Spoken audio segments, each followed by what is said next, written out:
dear students. So the topic which we will be discussing today is area vector. Okay, so first of all, yes, area is a vector quantity. Till now you must have been thinking that it's a scalar quantity, but let's see how it becomes a vector quantity. Okay.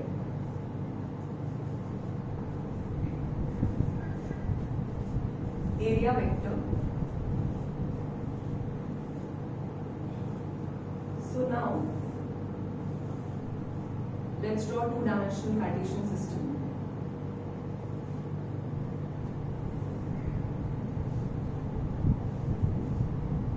So in this, basically I am drawing two vectors, right? AB vector and BC vector. Okay. So if I want to find the area of this particular vector,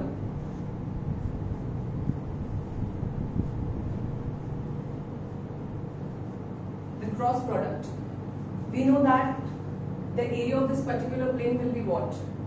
This side into this side, and since we know that this is a vector quantity, AB is a vector, let us say with the magnitude of small a, and BC is also a vector with the same magnitude of a.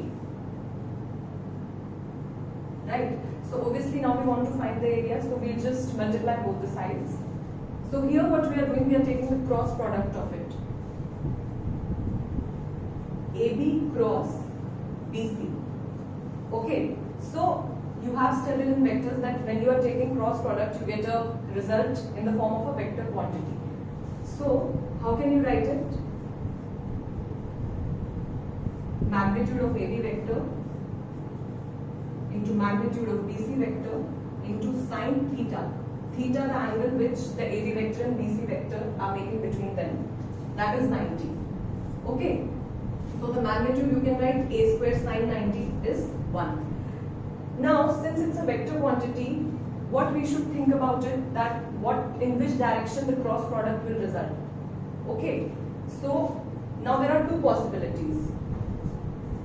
Plus k cap or a square minus k cap. So now this is a liberty because see, it's an open surface. Okay, it's not a closed surface. It's a two-dimensional open surface. Okay, it's a two-dimensional open surface. So whenever we are talking about two-dimensional open surface, you have the choice of taking the area vector in whatever direction you want. But that is not the case when you talk about 3D closed surface. Okay, so first let's discuss few more examples of open surfaces.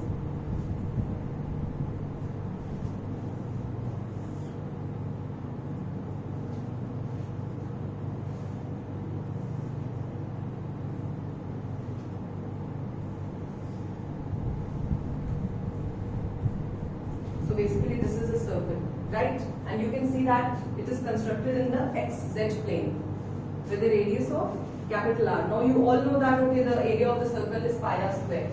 But what will be the direction? It can be either here in plus j cap or it can be here minus j cap. Basically upward or maybe downward. So both are correct.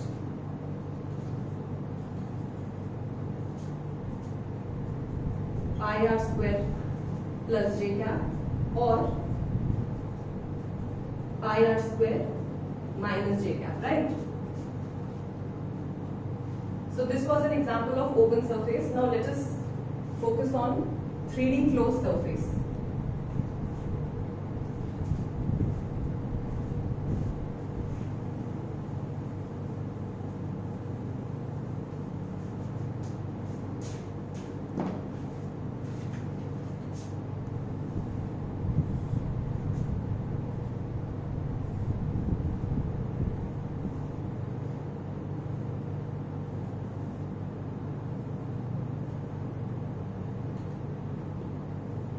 So basically, as you can see, it's a cube, again constructed on a Cartesian coordinate system, x, y, z. In this particular cube, for a particular surface, what's going to be the area vector, in which direction, to be more precise? C. Now since it's a 3D closed surface, the area vector will always be in the direction of outward normal. Okay? For this particular surface, it's going to face like this. For this particular surface, it will be away. It can never be inside because it's a 3D closed surface. Here, it will be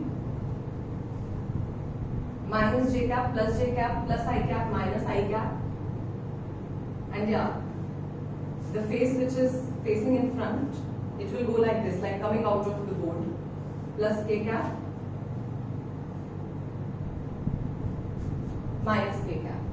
Okay, so this is all about area vector. And why are we studying area vector? Because we want to study flux, electric flux. Okay.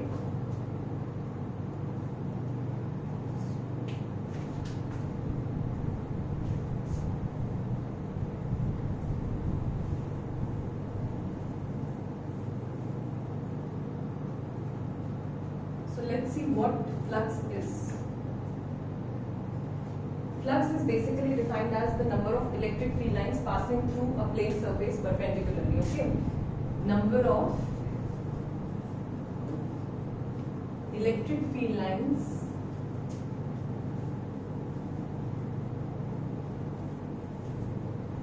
passing through a plane surface perpendicularly. For example, and there is a major role of area vector while discussing flux, which you will come to know about it. Suppose this is your sheet, okay, and electric field lines passing in this direction.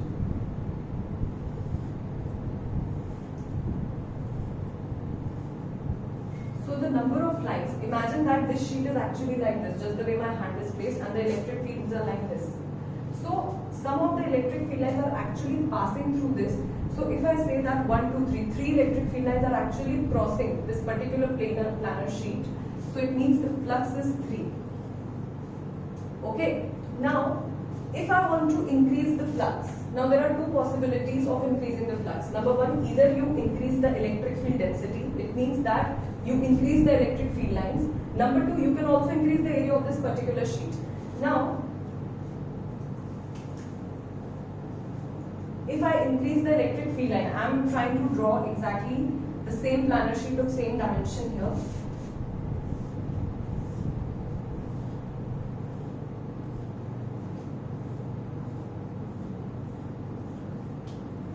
I want to increase the electric flux, so that's why I am increasing the electric field density, something like this.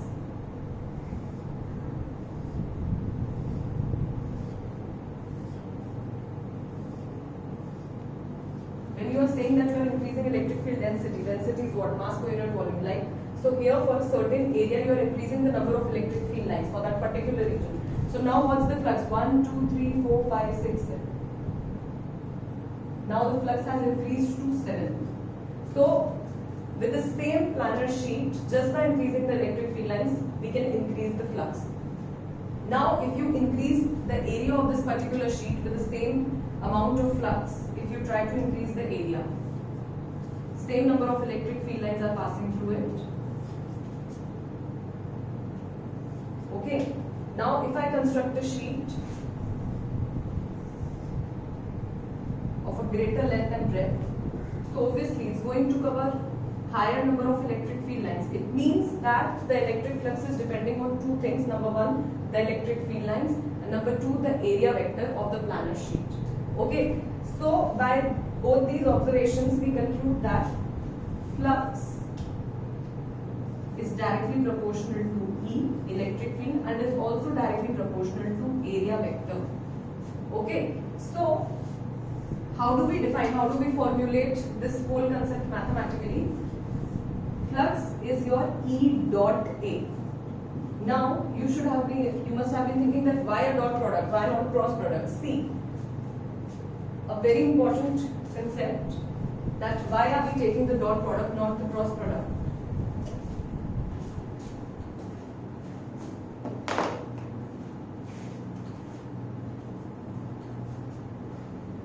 What's happening? We have claimed that, okay, flux is your E dot A. Okay, this is what's happening. So this is my sheet.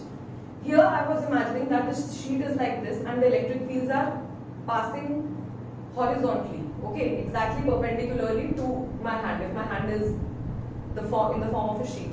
Now, if the electric field is at an angle with the sheet, something like this. If the electric fields are lying like this, okay, and area vector is what? Area vector is always in the outward normal direction. That's what you have learned. So the area vector is in which direction? If the sheet is like this and the electric fields are lying at an angle right now, so this is your area vector. So basically, what's happening?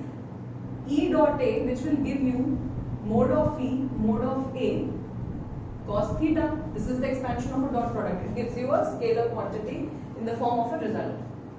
So if this is my theta, that is the angle between E and A. Now see, there will be two components of electric field. One, E cos theta, and the other component E sin theta. Now, what was the basic definition of electric flux? Recollect. It was that the number of electric field lines passing through. Literal meaning is actually they should cross. Those electric field lines which cross a plane surface perpendicularly, only they contribute into electric flux, nothing else. So as you can see, the E sin theta component is just sliding off. It's something like this. But the electric field cos theta component is actually crossing this particular sheet. So therefore, we say that flux is defined as E dot A because the component of electric field along area vector is E cos theta, and that is the only component of electric field which is crossing this planar sheet. Okay. So yes, and of course flux is your scalar quantity because obviously it is saying number of electric field lines. It's a number.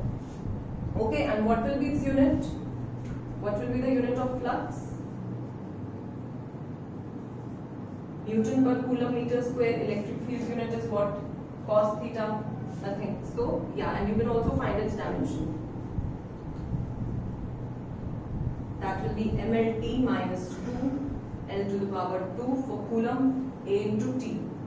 Okay, so what will be the resultant of the dimension? M LQ T to the power minus 1 A to the power minus 1. Let's just verify one more time. Yeah. Minus 3. T minus